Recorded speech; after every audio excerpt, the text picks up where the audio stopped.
Number 1. Princess Tutu is a 2002 original anime series created by Ikuko Ito and directed by Junichi Sato. Number 2. Both of these talents worked on the massively popular 1992 anime version of Sailor Moon as a character designer and director, respectively. The two have worked on many of the same projects, both before and after collaborating on Princess Tutu. Number 3. You can see some of that Sailor Moon influence in a pre-production promotional video that has an alternate transformation sequence from the one used in the actual show. Number 4. The first season, Chapter of the Egg, was aired in regular 24-minute episodes. But the second season, Chapter of the Fledgling, the episodes were split into 12-minute weekly segments with the exception of the final episode. The 12-minute episodes were recombined for the home release of the series, totaling the series at 26 full 24-minute episodes. A special shortened opening, ending, and preview segments were made for the broadcast of the second season to accommodate the shorter time slot.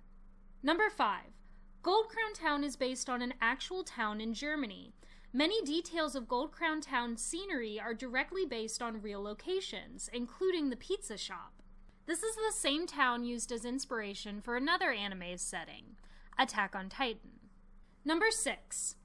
The staff of Princess Tutu not only visited Germany to aid in the creation of the show, but also took ballet lessons to help them understand the art form. The creator, director, and some of the animators all took lessons in preparation for the series. Number 7. None of the Japanese voice actors partook in this hands-on approach, but Lucy Christian, the English voice of Duck, recorded some of her takes while wearing ballet slippers. Number 8.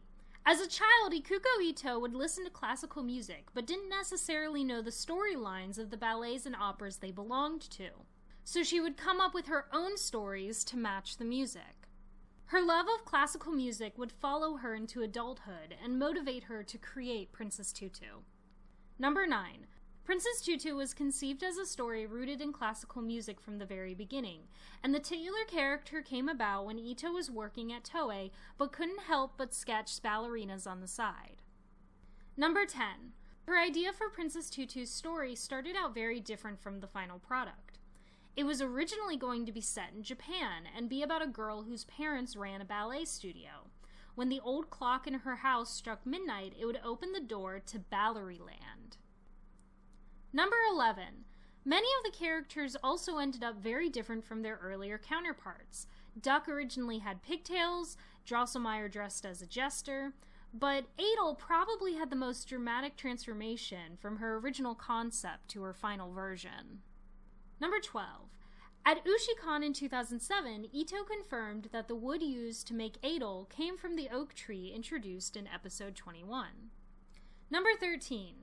Princess Tutu's and Princess Crahy's costumes are based on those of Odette and Odile from the Swan Lake Ballet.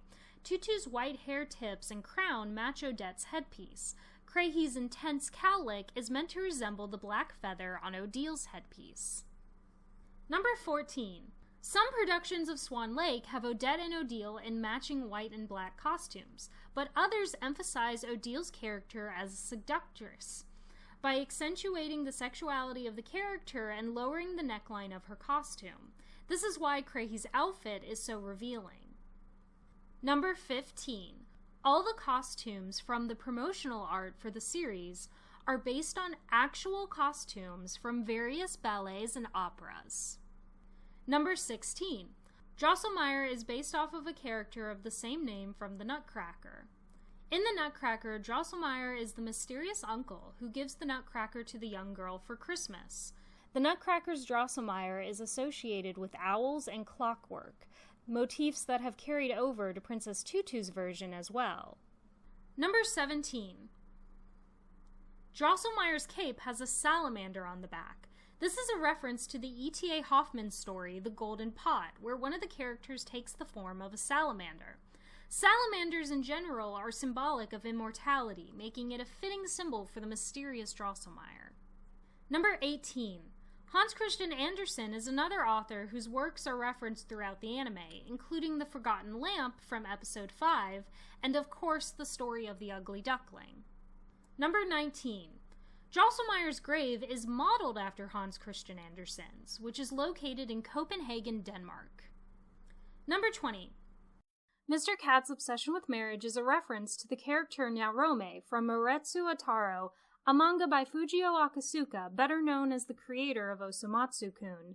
Narome hits on human women in hopes of getting married, but is always comedically turned down.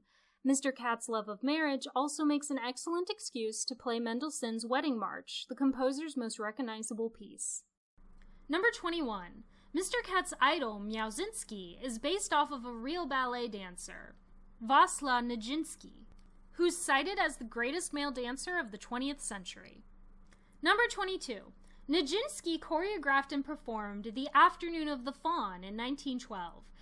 It was a controversial performance for its unconventional style and sexual themes. This is the dance Femio is performing for the class, and while the students don't get what he's trying to do, Mr. Cat undoubtedly gets the reference. Number 23. The Blind Piano Player is a reference to the 70s horror movie Suspiria, which is set in a ballet school. Number 24. In episode 16, Mozart and Beethoven can be spotted judging the dance contest. Number 25. Before the contest, Lillier says, if they win, it's heaven, but if they make one false step, it's hell, in reference to the Japanese title of the song that plays during the contest, which is Heaven and Hell. Number 26. The curtains in the opening theme are based off the ones at the famous Mariinsky Theater in St. Petersburg, Russia. Number 27. Muto's real name is Siegfried. He shares his name with both the prince from Swan Lake and the main character from the opera Twilight of the Gods. Number 28. Muto actually shares more traits with the Siegfried from Twilight of the Gods than the one from Swan Lake. Both have lost memories and end up easily manipulated because of it, in addition to both wielding swords and having an affinity for birds. Number 29. Fakir's sword is named Lohengrin, after the opera about the Swan Knight based on medieval legend. Number 30. One dedicated LiveJournal user figured out that the book Fakir is reading in the library in episode 17 is the Book of 1,000 Books, which is about canonically important German literature. And the specific book Fakir is looking up? The Never-Ending Story by Michael Ende. Number 31. The Princess Tutu from The Prince and the Raven is illustrated as different from the character from the anime. The main difference being that she has wings for arms. But at the end of the series, the Princess Tutu from The Prince and the Raven is summoned by ducks dancing. Number 32. The ballet Swan Lake is famous for the 32 grand fouettes, where the ballerina needs incredible stamina in order to do 32 consecutive spins. The only character in Princess Tutu that displays this level of stamina is actually Miss Antiterina. Feel free to leave any other facts about Princess Tutu in the comments section. Please support the official release of Princess Tutu by purchasing the DVDs or watching it on legal streams.